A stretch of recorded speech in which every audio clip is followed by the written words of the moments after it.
Thank you for joining us today. My name is Bill Baker. I'm with Firestorm in Atlanta. We're pleased to have this webinar today in conjunction with the RenWeb people. Firestorm invites you also to become our friend at Firestorm Solutions. Become our Facebook friend. You can also follow us on Twitter at Firestorm Soul. There is a hashtag for this session. The hashtag is Crisis Coach. Firestorm transforms crisis into value and empowers you to manage risks and crises. Firestorm has expertise in crisis management, critical decision support, crisis communications, crisis public relations, and consequence management. Do keep in mind that this presentation is not complete without the accompanying oral comments and discussion, and the work product provided must be read in conjunction with your organization's personal counsel. In addition, this information and comments made should not be interpreted as legal advice or legal opinion. This is the 8th in the series of the Crisis Coach webinar series. Today we're discussing crisis management and crisis communication. RenWeb is our wonderful partner in this, and we're pleased to have them sponsor and host this particular webinar series. The webinar series is underwritten by RenWeb, who powers school systems. Our speaker today is Jim Satterfield, and he'll be making the presentation. Now I'd like to introduce our moderator from RenWeb, Jacqueline Day, who is the Communications Marketing Manager. Jacqueline, over to you, please. Welcome, everyone, and thank you so much for that introduction. I am so excited about today's webinar. I can't believe we're already at 8th in this series, but we are so grateful for this ongoing series, and I have enjoyed every minute of it, and I am looking forward to learning more about crisis management plans with Jim Satterfield today. So thank you, everyone, for your time and for joining, and I can't wait to hear all about today's webinar, and I hope you'll join us for future webinars in this series as well. So thank you so much. Thank you, Jacqueline. Jim Satterfield. We appreciate all that RenWeb does, and as we're talking with schools and they're using their management system that you have in place for the notification, for the tracking of who has the rights to pick up a child, those are all critical elements as we look at managing the exposures there. My name is Jim Satterfield. I'm the president of Firestorm, and I'm glad to be with you today as we talk about crisis management and crisis communications. We're going to give you some insights and steps that you need to be thinking about now, and then some advice on what to do if, in fact, a crisis materializes. As we do every time we do a webinar, we want to give you a little bit of an update of some of the things that we're seeing that are going on that would impact our schools across the country. We've all followed last week the story of the teen in Minnesota that was going to blow up a building, create some fire, bring a gun to school, set off other bombs, and putting everyone there at risk and jeopardy with his ultimate goal of being killed by the police. This event was stopped in the planning cycle, which is where we would like to have all of these events stopped. And in fact, in a later webinar, we're going to focus on behavioral threat risk assessment and the identification of those types of threats in coming forward. But this was stopped primarily by an example of see something, say something. And it was not a student. It was someone who saw a storage area and a teenager doing some things that created a question, and it led ultimately to that discovery. I'm going to tell you a little bit later today about another school where see something, say something didn't work, as the head of school, the principal there, wanted to have it work, and we were able to bring it to their attention so that they were able to intervene. But this idea of trying to identify the vulnerabilities and threats before the event occurs is one that we really want to reinforce at every step. We also saw in the last week the shootings at the FedEx location here just outside of Atlanta. And there was some discussion around that people initially thought, well, the guy was upset, there were some problems, it's just a joke. And I think the driving home lesson that we want to share with you today is it's never a joke. I would rather check 10 things out that turned out to be a joke than to miss the one that was real. The 60+ times a day that's the approximate number of times that we see on social media every day the word school and gun used in the same social media posting. And the story we'll tell you about is a North Carolina school where we were able to track it back down and alert the school that they had a particular problem. If you're not monitoring social media for those types of concerns, that should be an issue for you and your school. The behavioral threat risk assessment, we're seeing increasingly that's one of these early identification areas that you need to be looking at within your particular program. Again, the forecast is for an increase in communicable illness threats across our schools, so now you have the luxury of a little bit of time to think about updating your plans over the summer break. The BioRadar has forecast that the swine flu will be back at pandemic levels by the fall. So we've got a little bit of notice and awareness here. So what are your policies and procedures, your cleaning instructions that you want to put in place? What type of stockpiling do you need to do in terms of masks or gloves? Those are separate areas. The MERS outbreak that has come in from Saudi Arabia, I don't view that as an initial threat. The one level of awareness to be, we have emerging threats on a regular basis from a communicable illness standpoint, and there's really not a vaccination process for this. So you need to remain alert and track as we go forward. The webinar series has really been about simplifying school preparedness as we move forward, and all those threats that are behind our young people really present the concerns that we're faced with. And when we think about the school marketplace, every day there's a crisis in a school somewhere across the U.S. Every day a RenWeb client, one of the 4,000 schools that use the RenWeb software, is experiencing a crisis. So there's a day-to-day crisis, and we've talked about the various types of crises that can occur, and we won't go back into that today. But to think about this as an event that you need to be planning for. If you're fortunate enough to have it not happen this school year, that's a real blessing. But it is going to be happening in a school today somewhere in the United States. A crisis is an event where the outcome is not fully planned, that hasn't been examined, and that you really have difficulty in mitigating it. We want you to plan for these types of events before they occur, instead of trying to figure out in the middle of the event, what do you need to do? So as you think about it, a crisis is not business as usual in your school. It's business as unusual. It's not a normal day. And so we've got this aspect of thinking about beforehand. That's the pre-action. That's the planning. That's the training. It's your sitting in the webinar today. During, it's the emergency response. What actions do we do now? And in a school environment, we're going to shelter in place. We're going to go to lockout. We're going to go to lockdown. We're going to go to evacuation. But then afterwards, it's consequence management. The superintendent of the Roswell schools in New Mexico had a shooting this year, and we've been working with them in that particular endeavor. And he talked about his people did a great job during the crisis, that people responded and did exactly what he wanted them to do, and that they've been training for that for 10 years, and it went perfectly. They've done absolutely no training and no planning for the consequences of what occurred after. And so when we think about crisis management, it's about making those critical decisions and dealing with the consequences as we're going forward. Now, as we focus on these activities, we see that things start to escalate. The pre-action is where you have the luxury of planning. Then you have the onset. How bad is it? That's the impact assessment, the emergency response. Then we move into our crisis management, and then our recovery for our operations, and then occurring afterwards. So those stages of escalation happen every single time as we go forward. Sometimes they're shorter or longer, but the onset and impact assessment, and you're moving into the crisis response, this is literally in most cases a matter of minutes or days at the most.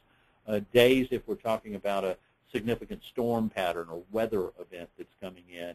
If we're talking about a workplace violence or a shooting event, we're talking about minutes within that process. So as we think about our schools and we think about crisis circles, we're in the center. You can have a crisis, a disaster, or a disruption, and it doesn't have to hit the school directly for it to have an impact on our school. So if it hit the surrounding communities, I was talking with one of the RenWeb independent schools, and there's a public high school across the street. And a parent asked the RenWeb school, well, what would you do if there was a lockdown at the public school across the street? And that's a very good question, because anything that was happening that close to the school would certainly have a direct impact on their areas. If something's happening in the community, it's going to have a direct impact onto your school. Every crisis is a human crisis, so you have to have a situational awareness of what's occurring. Now, the attributes in a crisis you see on the flow on the screen here, and the events escalate, and you're going to be forced to make decisions with inaccurate information or incomplete information. That's why your crisis management plan, that's why your incident management plan, why all the training that you have makes such a big difference in a flow in that process. Clearly, you're going to be under intense scrutiny, and if it is a significant event, you're going to lose command and control of your school. The police, the fire department will take over that area. You're going to have to follow their directions in those areas, and that's part of the reason why you hear us talk about reunification plans and how critical that will be. And if a parent in your area hears that there's a problem at your school and you say, don't come, they're going to look at that message as, how quickly can they get here? And so now you're going to have more people and operating into those particular areas. The last one on the page is the one that is the biggest. It's a surprise. You didn't know it was going to happen from there. I normally tell everybody that the last time a surprise was good, I was 5, and it was my birthday. If you're at school, if you're in this area and it's a surprise, it's not going to be a positive event. So in keeping these in mind, everything you learn in the first 24 hours is generally wrong.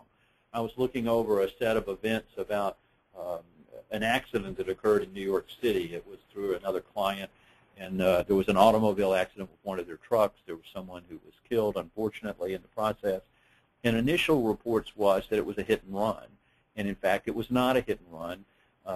The person who died was in a motorcycle. They struck one car, ricocheted off, and then they were careened over in front of our client who has the truck associated with it. But you're going to find exactly the same thing occurring in your school. So the first reports, the initial reports that you're going to be faced with in a crisis are wrong. We're spending a lot of time on that point because you're used to having all of the information to make the decision. This is like having to take that final exam in a course, but you never attended class. You're taking the final exam and you didn't read the book. Everything, you don't know what you're going to be tested on, and that's going to happen in a crisis. But if we focus on the first 24 hours, crisis management focuses then on the consequences, and that will last for weeks, months, or years. Think about, in your mind, when you hear the name Penn State, you immediately think of Jerry Sandusky and the impact associated with it. And that forms an immediate opinion, and your school will be known by that event if you don't have an effective crisis management program in place. So in the crisis event, I want to start talking about some of the consequences and where you make decisions and what some of the limitations are. First, you have an event, it's occurred. School leadership has limited and potentially wrong information. I told you I was going to harp on that wrong information area.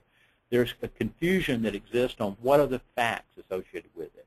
What do you do now? What are you going to monitor? What are you going to say? Because what you say now will have a much longer life.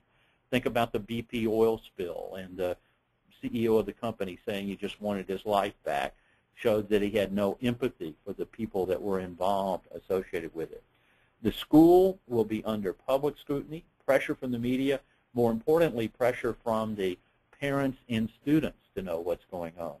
So your brand and reputation will have a significant impact, and there will be a liability impact. That's the reason why you have insurance. You're going to be looking at what is happening in these particular areas. Now, you're in an independent and a private school. Public schools have sovereign immunity from liability and a limitation. You have an uncapped liability associated with it, and for those of you with your boards, your board of directors, your board of trustees. They have responsibility. They have a governance fiduciary responsibility to assure that your plans are there. So that's the environment that you're going to now be forced to make all of these decisions in under the maximum pressure. It's having that spotlight on you at that point in time. And so the details of your plans really matter. And we're going to focus on the how you do things, not just the what. We've been reviewing hundreds of plans of schools around the country, and one of the combinations that we have found in all of them is they say a lot about what but not a lot how. And it's great. You need to go into that level of detail, and you need to know what to do and what to say. So what is it that you need to know in advance? What is it that you need to do? And then what is it you need to say at those points? So you want the plans to be reasonable in length. You're not trying to create a 100-page document, but you simply also aren't trying to create 3 quick steps and it's over with, because that's not going to work. It's got to be plain language throughout it, and you've got to document what the responses are, and you have to do this continual monitoring. Monitoring of what you're hearing, what you're seeing, what's on social media, what are people telling you as you look at those threats. And don't presume that you've covered it, that you don't need to document here. Well, they'll figure it out at the time. If that happens to us, it's going to affect everybody in the area. Isn't the position that you want to take within your school. And it's not a one-size-fits-all. So you can't take the plan from a friend of yours that's the head of school in another school and say, well, we'll just adapt what they're doing. Their campus is different, the threats that they face are different, and the exposures. Think about what we've been talking about in the webinar series: predict, plan, perform. Predict what the vulnerabilities and threats are, what are their impacts, what are the triggers, how are you going to monitor all of these elements associated with it, making sure you have all the plans and put in place. As a background, a couple of quick slides just to bring you back into place. Remember, there are 5 common failures, and this would be an area where you'd start to look at being prepared for your school. Who are your critical suppliers? Do they have plans in place? Have they done background checks on their employees if they're on your site?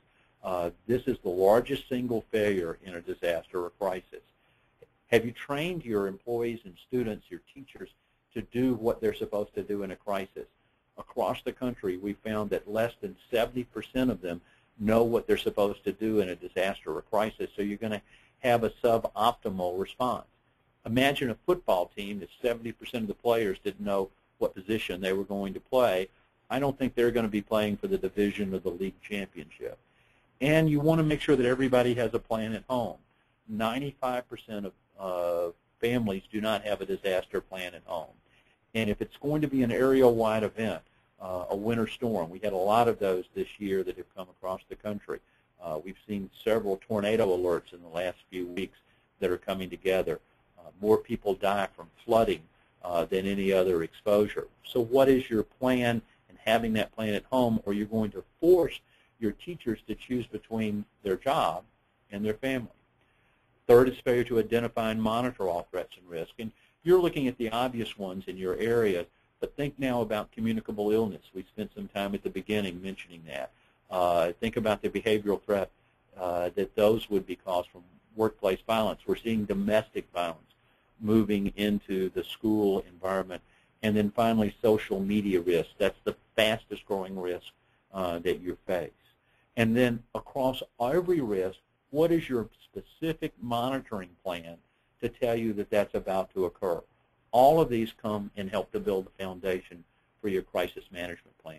Conducting exercises and updating your plans, keeping them current, developing a crisis communications plan on what your messages are.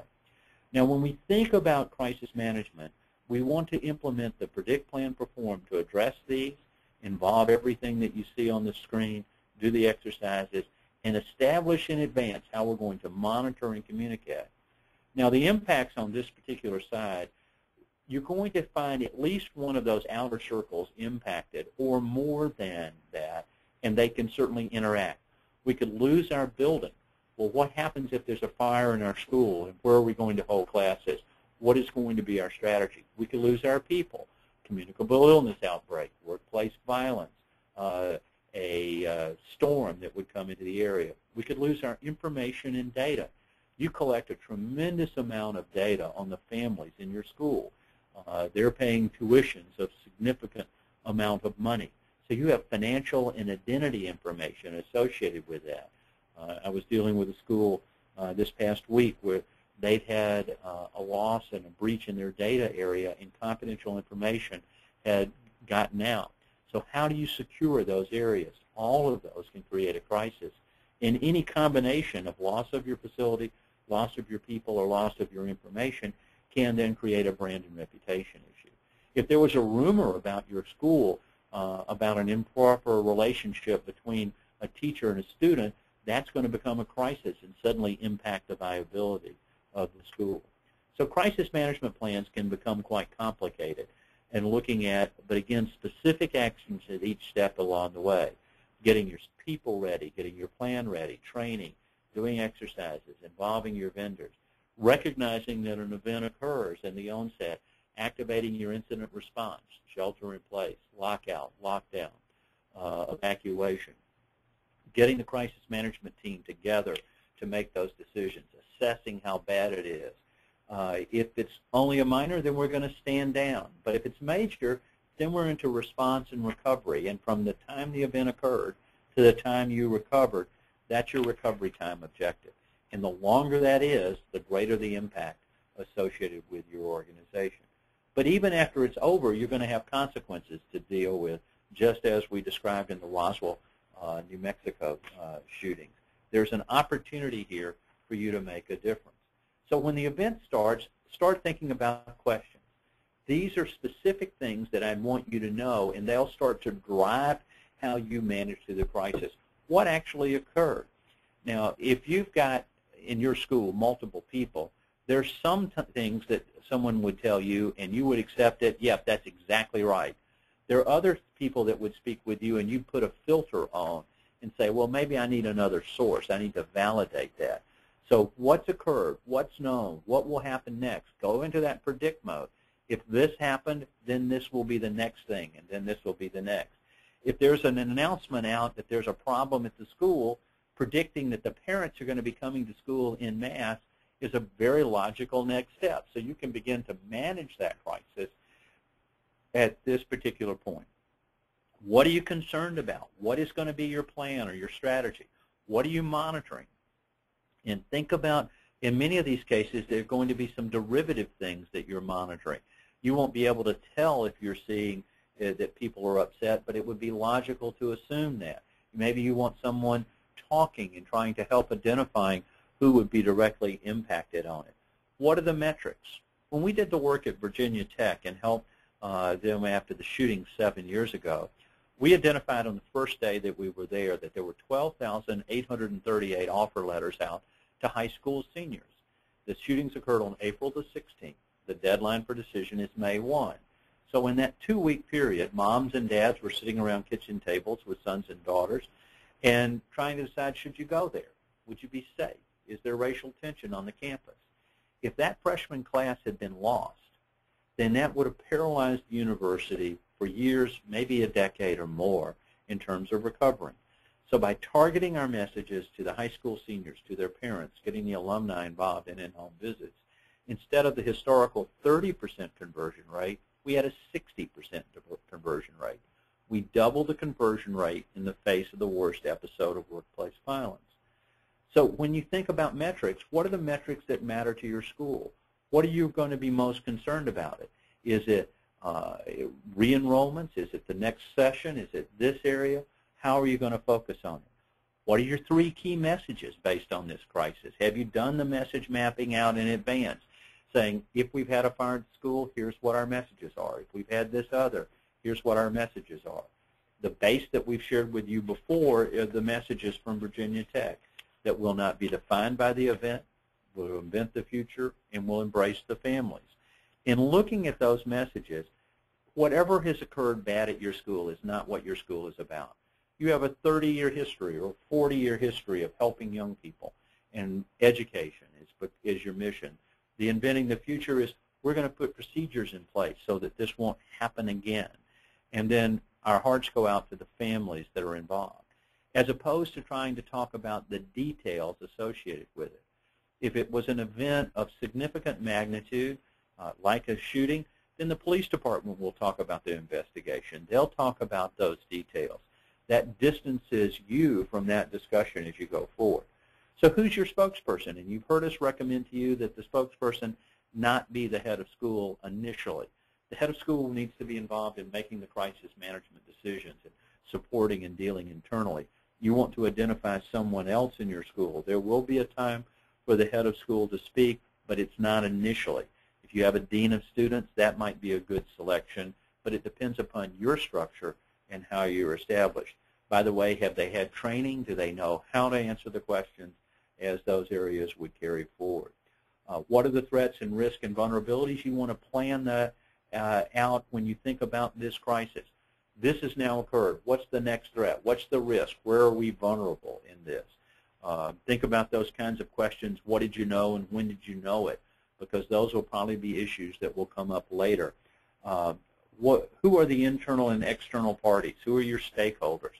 Who are you most concerned about? Again, the example from Virginia Tech, we were concerned about the parents of students who were trying to make a decision should they come there. Yours are going to probably be more focused around the parents of the existing students that you have. What are the agendas of the internal and external parties? The agendas of the media are to try to get more attention drawn to their newspaper or their radio station or their television station. The politically incorrect but accurate statement is, if it bleeds, it leads. So they're looking in those areas, and they're looking for scapegoats that they can associate blame with in coming back. One of the things that you might want to consider is having a crisis management firm like Firestorm. Make sure that your crisis manager has, in fact, managed a crisis before, but have them engaged by legal counsel. The idea here is that you want to potentially establish an attorney-client privilege in these areas, and that's an important difference. Record retention becomes important. If we're engaged, we recommend that they follow our record retention policy. And by the way, just so you'll be aware, our record retention policy in this type of a crisis area is we keep the records for the length of the crisis or 30 days so that there's no something here that can be found out 2 or 3 years later associated within the process. So as you're thinking about it in the predict, plan, approach process, you take those questions and you now start to do the actions that were listed here. Establish what happened, and that's going to be a dynamic. It's not going to remain exactly the same at every point. Identify the key information contacts. Who do we need to be communicating with? What method do we communicate with them on? Identify the risk and the vulnerabilities, establish command and control, and it's actually going to be regain command and control because you will have lost it during this period of time. Social media monitoring. You need to be doing social media risk monitoring today so that you have established a baseline so that when an event occurs, you can see that delta or the change that escalates at that point in time. You'll know what's background levels and what's directly there. Also, the social media monitoring that you're doing now could well be an indicator of a threat that's emerging at the school, and I'll show you that in just a moment. Think about establishing electronic and print media monitoring also. Identify brand supporters. Who's going to come back and make positive comments about your school? Are there active parents that you can have coming forward? Are they going to be supporting the message that you're pushing through? Who is actually trying to do harm to the school? Maybe you had a student that had been a problem in the past, or you removed the student.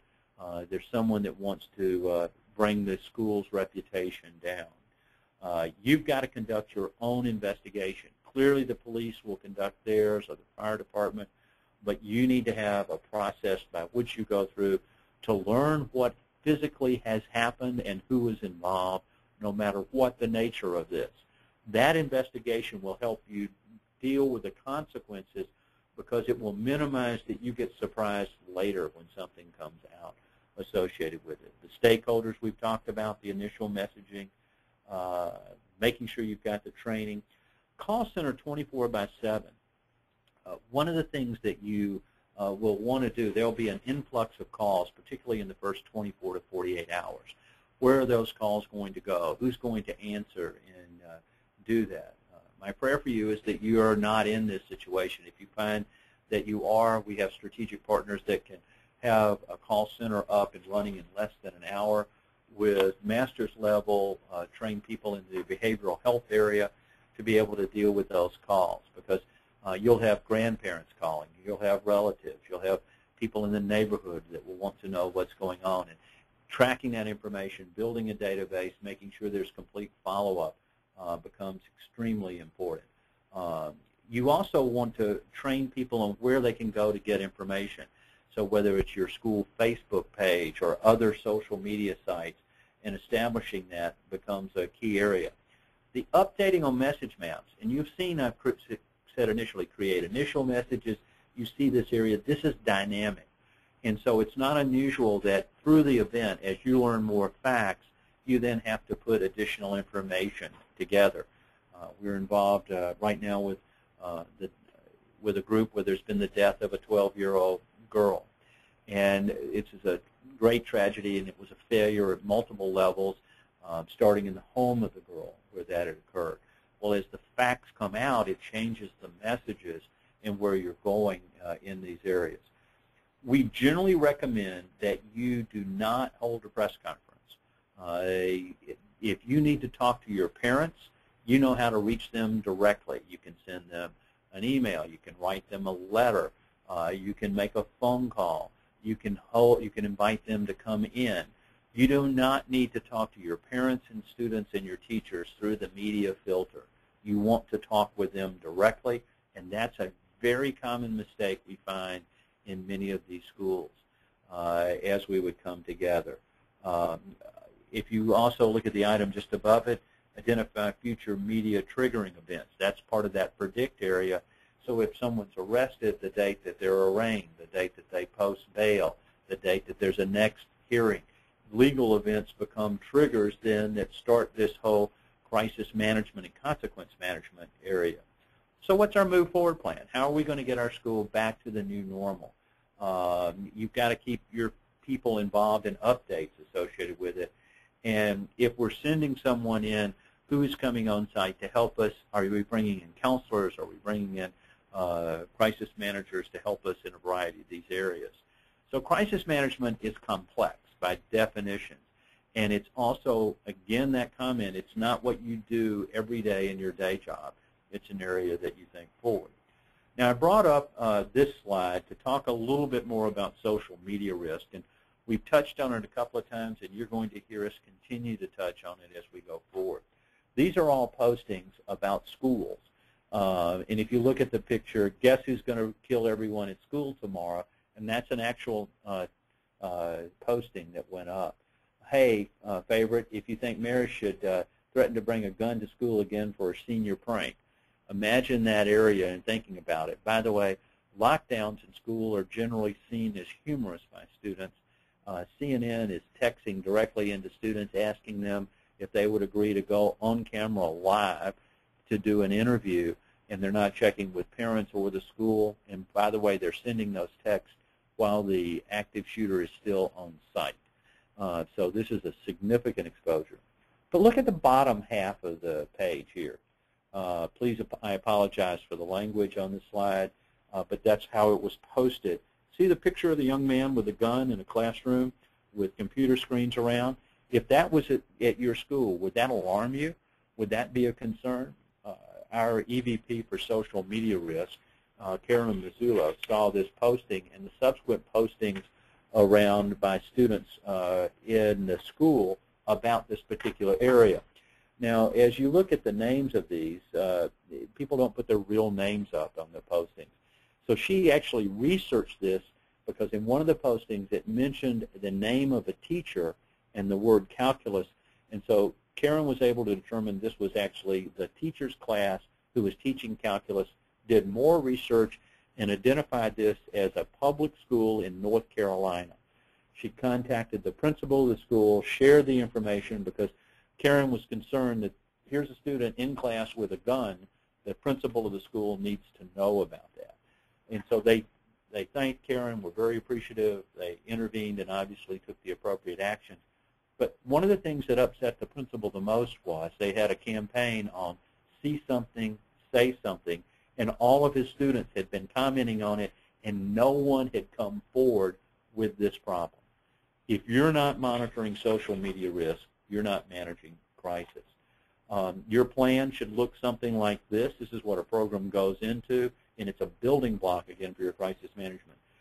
Your board needs to direct leadership to put the program in place. You've got to have the policies. That's the what. The procedures are how. You're responsible for what third parties do. So if someone who works in your school, some of the custodial firm or the food services firm, if they're making postings, we recommend that teachers don't directly friend a student. You wouldn't want a teacher to go into a closed room and talk with a student one-on-one. Why do we want to set up relationships outside of a classroom secure environment one-on-one with the teacher? Having policies in place. Oversight for monitoring, reports, all of those areas must come into place.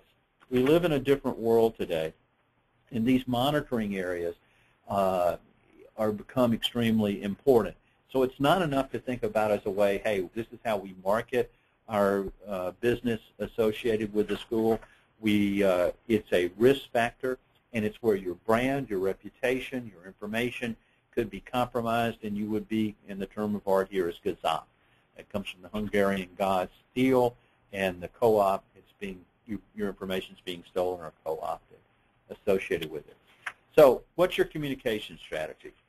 I want you to stop before you communicate and look at that word why. It's bold. It's larger than any other word on the page. Why are you communicating? You don't communicate just to communicate. I want you to stop before you communicate in a crisis and focus on what's our objective, why are we doing it. Predict, discuss what will happen next, plan high level, review of the planning process, perform, identify what to do and what to say now. The quick test in a crisis, if you find yourself in, what is it you know? Are you concerned about what? What's your strategy and plan? What are you going to monitor? What are you going to communicate to whom? And how are you going to communicate it? Those are the elements that are coming together as you're planning your crisis communications. The components would be you want to express concern, support, and offer condolences. We strongly suggest an experienced crisis manager retained by your outside counsel. There's some attorney or law firm or group that you use to work with your school, and verify that your crisis manager has experience in this area. We're always going to tell the truth, but we're not necessarily going to release all of the information that we know. We're never going to lie. The cover-up is always worse. There are the 3 messages that we've shared with you in the past, but focus on the why communicate. That's the issue that you're going to need to look at, and if you communicate, you could de-escalate or you could escalate the problem. So focusing on that makes the big difference, and it's about the listener and the reader, whoever's seeing that information. What are they going to gain from it? What actions are they going to attack?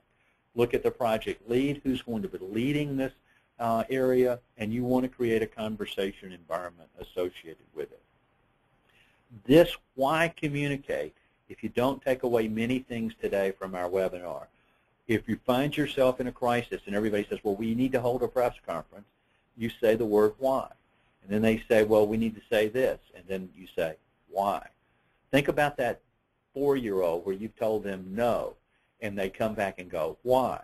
And then ultimately it becomes an issue for you, but that is the biggest pitfall. Just because a reporter is on your area, you're not required to speak with them directly. And you need to be dealing with the people that are most important to you, and that's your students, not the media associated with it. So in a communications plan, predict who is the audience, what are their concerns. Make your plan, tailor your message and your messenger and the media or medium that you use so that you're formatting it to each stakeholder. What are your 3 key messages to each stakeholder group for each crisis that is incurred? And then focus on those 3 key messages. You don't want to deviate. Your answer is always there. Now, the process that we talk about when we think about is developing these guidelines you'll see how it's all built together. There's a simple table of contents from a crisis communications plan up on the screen. But the message maps are, what's the question, who's going to be impacted by it. So is it going to be, and this one could be students, it could be faculty. This was obviously a company message map with the word employees up associated with it. And then what's your first key message, your second, and your third to that question. You don't give all three answers at one time. When the question's asked, you give your first key message. If there's a follow-up, you can give your second. If there's another follow-up, you can go to the third. You want to always have the home bases that you come back to, and the home bases are not defined by the event, invent the future, and embrace the families. That's how we would come together and work in these areas. Now, we're always concerned about how well you do in managing a crisis, and this is a maturity model representing 4 stages, and we look at decision process, roles and responsibilities, information clarity, speed of decision making, and communications effectiveness. That's where you need to focus in these areas and look at the 4 stages. You want to do a tabletop exercise with your leadership under likely scenarios you would face and go through this decision process. That's how you get better. It's how your teams at your school get better. It's practice, practice, practice.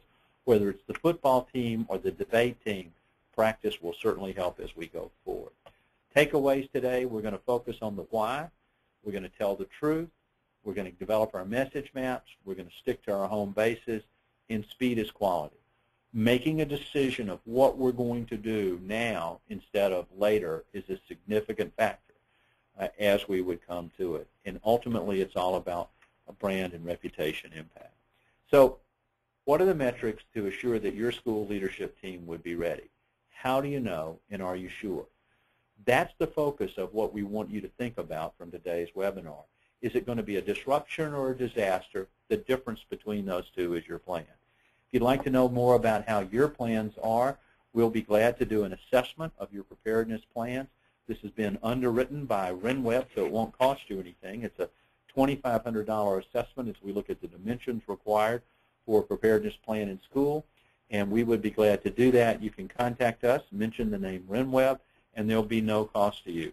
So Jacqueline, thank you for RenWeb for underwriting this webinar series and for all that you're doing in our schools to help them as we go forward. If you've got questions about today's webinar, you can contact us at firestorm.com or send us an email at webinars@firestorm.com or call us at 800-321-2219. We hope that there's never a crisis at your school. We know that your training and your discipline will help to the incident response and the emergency levels. But remember, the consequences will last for years to come. Think today about the why you're going to do or say the actions that you have. Those are the important elements that are there. If you haven't made plans yet, the RenWeb User Group Conference is coming up in July. It's the week after the 4th of July. It's in Atlanta, and we promise to warm Atlanta when you come. We'll try to get it as nice and as warm as it can possibly be on that week after the 4th of July. We will be doing a special set of breakout sessions around crisis management, and one of those will be an opportunity for you to participate in making decisions in a crisis. I look forward to having a chance to meet you personally at that event. Contact RenWeb with the details associated with it. So Jacqueline, thanks for being on the phone with us today. By the way, I learned that Ginger is off on a cruise today. So for those of you who know Ginger, give her a call when she gets back, and you can get all the details of the lovely cruise that she was on. Bill, thanks for coordinating today, and we look forward to talking to everyone next month as we continue on with the Crisis Coach webinar series underwritten by RenWeb. Thanks, Jacqueline. Thanks, Bill. Have a great day, everybody. Goodbye. Thanks, Jim.